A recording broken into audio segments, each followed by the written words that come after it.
তো দর্শক, হাঁসের প্রধান খাবার শামুক। সেই শামুকটা যদি কেউ সংগ্রহ করতে চান তাহলে আমার সাথে যোগাযোগ করবেন। আমি আপনাদের সারা বাংলাদেশে আমাদের নিজস্ব পরিবহনের মাধ্যমে শামুকগুলো পৌঁছে দিতে পারবো।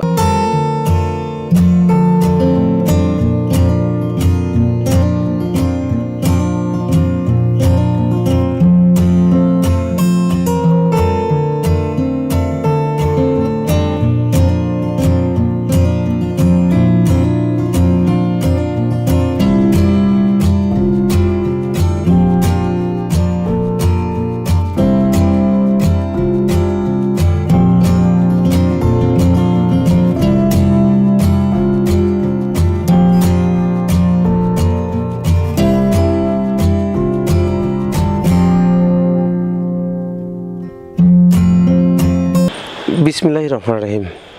আসসালামু আলাইকুম। কৃষিকথা ইউটিউব চ্যানেলে আপনাকে স্বাগতম। এই মুহূর্তে যে যেখান থেকে বসে আমার এই ভিডিও দেখছেন সবাইকে আন্তরিক শুভেচ্ছা জানিয়ে শুরু করছি আজকের ভিডিও।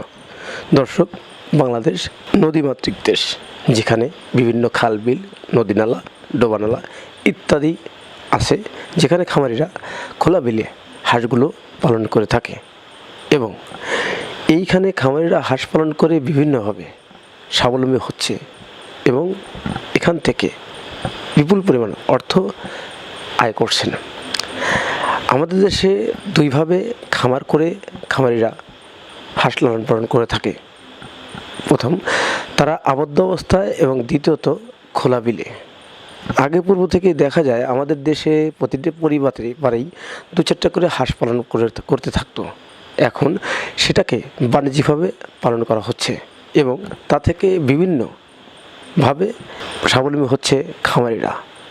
তো দর্শক, আজকের ভিডিওর বিষয় হচ্ছে আমাদের হাঁসগুলো কী কারণে রোগ আক্রান্ত হয়ে থাকে এবং হাঁসের যে এই যে বিভিন্ন রোগ হয়, যেমন প্যারালাইসিস, মানে ফাঙ্গাস জাতীয় রোগ বা ভাইরাসজনিত রোগ, এই রোগগুলো হওয়ার কারণ কি এবং কী জন্য এই রোগগুলো হয়ে থাকে এবং এই রোগ থেকে পরিত্রাণ পাওয়ার বা বাঁচার যে উপায়গুলো, সেই উপায়গুলো আলাপ করব আজকের ভিডিওতে।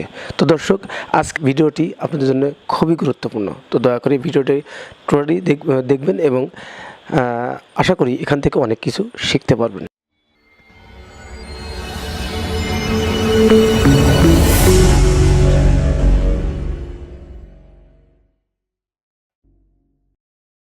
দর্শক, প্রথমে আসি, হাঁসের প্যারালাইসিস রোগ হয় কেন হয়। হাঁস মূলত যে হাঁসগুলো ডিমের উপযোগী হয়ে থাকে, এই হাঁসগুলোতে বেশিরভাগ এই রোগগুলো লক্ষণ করা যায়। কেন?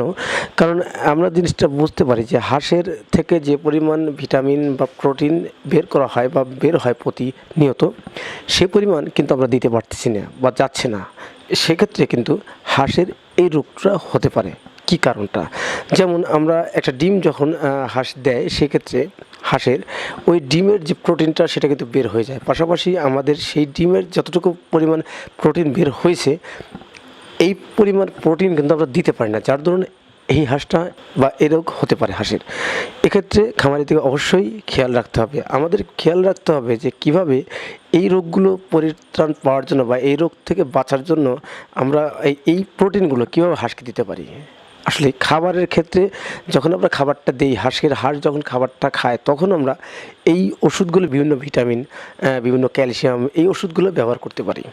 তাহলে এই রোগ থেকে বাঁচার সম্ভাবনা রয়েছে। হাঁসের কেন ডায়রিয়াজনিত রোগ হয়ে থাকে, এদিকে খামারিরা যে বড় ভুলটা করে, সে ভুলটা আসলে এদিকে খেয়াল করলে বুঝতে পারবে যে হাঁসের কেন ডায়রিয়া হয়ে থাকে। কারণ আমরা হাঁসটা যেখানে রাখি সেই জায়গাটা অবশ্যই নোংরা এবং নষ্ট জায়গা হয়ে থাকে বা স্যাঁতসেঁতে হয়ে থাকে।